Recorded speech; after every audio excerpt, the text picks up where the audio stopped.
I want to tackle the question of how do I find myself? How do you find yourself? I've been asked this question so many times by several individuals over the last few years that have seen what I've done with my attitude and mindset towards things, and they kind of want to learn the secret of what is Todd's secrets about how do you find yourself.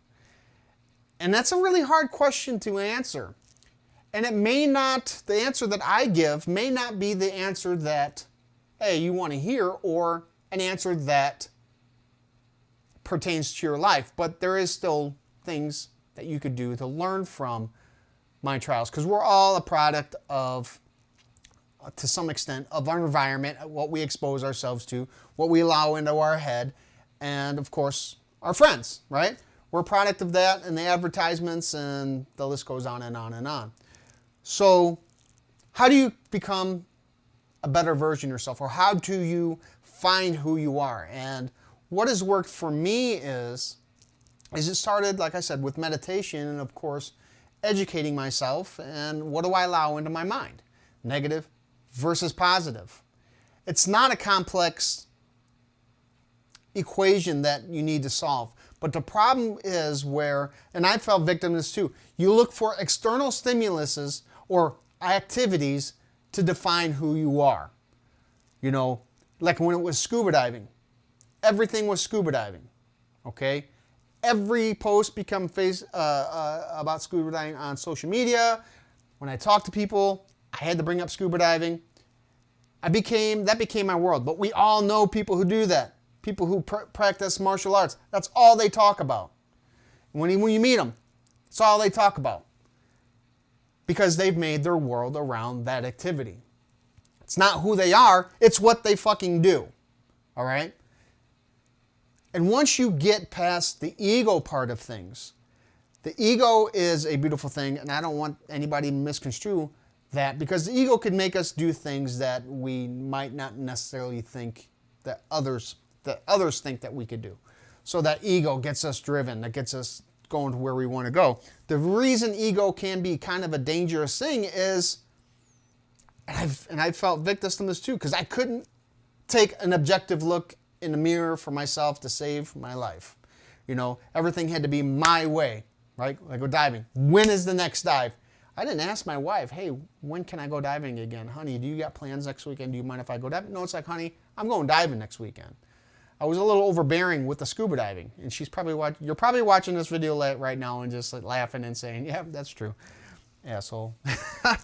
But also, when people think about finding themselves, they're looking for a destination. Because things are constantly growing, things are constantly changing. What we do in our life is constantly changing, so we were constantly going to be adapting or not adapting to what's going on in our life, and that in turn is going to have an effect on who you are, right? The problem is, and this is where depressive states come from, this is what I was going through here months ago, this depressive state, because I was used to being this person, right? This physically fit, awesome motivator that had my life figured out, and then life threw me a wrench, threw me a curveball. Because like I said, life goes like this, right? It goes up and down. Think of the seasons. Spring, summer, fall, winter, right? So that winter part is another great testament of who we are. It's going to teach us who we are. It's not up here. That's harder to live because things are great. Everything is awesome. But it's in this depressive state where things are broken, when things aren't going right in our life, whether by our choices that we've made or a forceful event like an illness or an injury. And when you come down here during those illness and injury, it's really going to test you. These things will test you beyond any measure during those circumstances, or any circumstances, to be honest with you. So how do we get ourselves to get back up here in this spring? Okay? To find ourselves. We're finding ourselves right here. I've talked about many different things like meditation and allowing certain things in your mind, but you also have to educate yourself. You don't wake up one morning and say, all right, I'm going to be positive. I'm going to only let good things in my mind. That's not how it works. There's many different things that have to go into that. You have to understand the process to get to the height of that. I can't sit here and list out of all the books that I've read or all the videos that I've watched on building a tougher version of yourself or a better version or whatever, however you want to terminology it. But it takes education. Those who just say, oh, everything is great, you're deluding yourselves. You're deluding yourselves. Because what you're doing is you're putting blinders on to the things that are causing you pain. Blinders are a horrible thing, either when in times of greatness or in a time of sadness. Because in that time of sadness, you're doing this and you're not recognizing the things that are creating the problems in your life. Again, sometimes it's forced and you have to look at those problems. You have to look at them, understand them, and then understand how to move from them even though they never go anywhere. Like I said, my hip is an issue. My wife, her chest is an issue. That's something she's living with. That's something I'm living with. But it's how we cope during those times, those hard times, is you're really going to find who you are. And once you understand these certain truths in life, you're going to be able to move in the direction of being back into the spring, summer area. Though nothing has changed in your life, per se, except for perspective, you're still going to be able to move into that summer, that spring, summer part of your life where you're really finding your happiness. A lot of people like to quantify their happiness by the size of their bank account, and that's just not the case. You know, I know a lot of people who make really great money who are pretty miserable with their lives. And if you attach to that and say, I'm going to be happy with millions of dollars in the bank or thousands of dollars in the bank, you're fooling yourselves because you're basing that happiness on a tangible item. But what if that item is taken away? You know, that's what society does now, right? Oh, I'm happy because I got the new iPhone, insert number here, or I got this awesome car, or I got this huge, ginormous house. And that's gone. That could be all gone tomorrow. Be a storm, stolen, drop your phone, break it. It doesn't matter. But what does matter is what you're going to do right now and how you're going to deal with the right now. Because dealing with right now, that's going to get you to that higher elevation of mindset. Okay? Because we all know, myself included, even through coming out of this storm, all I did was looked at the guy I used to be before my injury. And I wanted to stay that guy. So I had this depressive state. Right? Or I know people that are looking so far into the future that they're ignoring today, and that creates a depressive state as well. You can't look too far ahead, and you can't look too far behind you. It's irrelevant. What's going to happen is going to happen.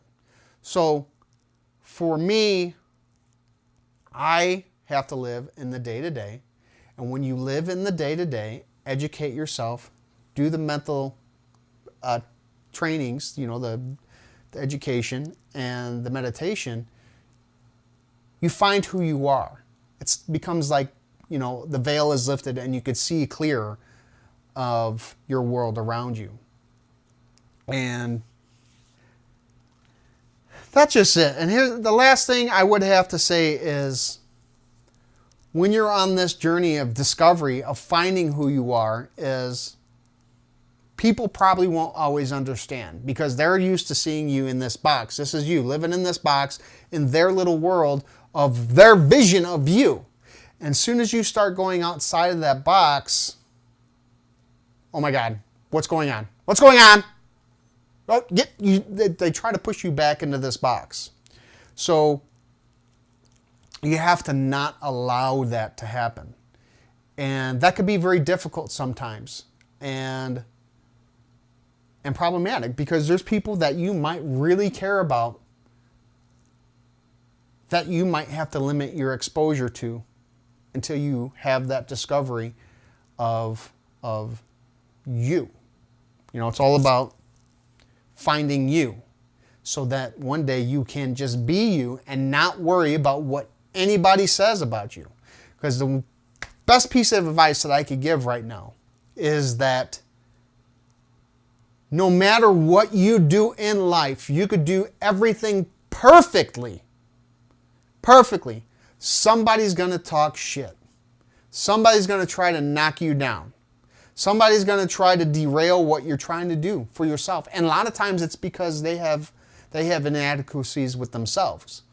That because you're doing this, you're not going to understand. They're not going to understand what you're doing, so they lash out about it. I know I've been told many times that, Todd, you're just fucked up. You're just fucked up. No, I'm waking up to what's important. And I'm here to tell you, the equation is so simple. You have to look inside to find yourself. It's not around you. It's not the activities you do. It's not the people, not necessarily the people in your life. It's who you view yourself to be, and then take action to be that person. Because we all want to climb that mountain. I like to look at the mountain as a place of happiness, not of financial success, but that's a place of happiness. That's where you're basking in the sun. The bottom line is, are you climbing on that mountain and dragging people down to get up there quicker? Or are you lifting others up to take them with you? I'm done.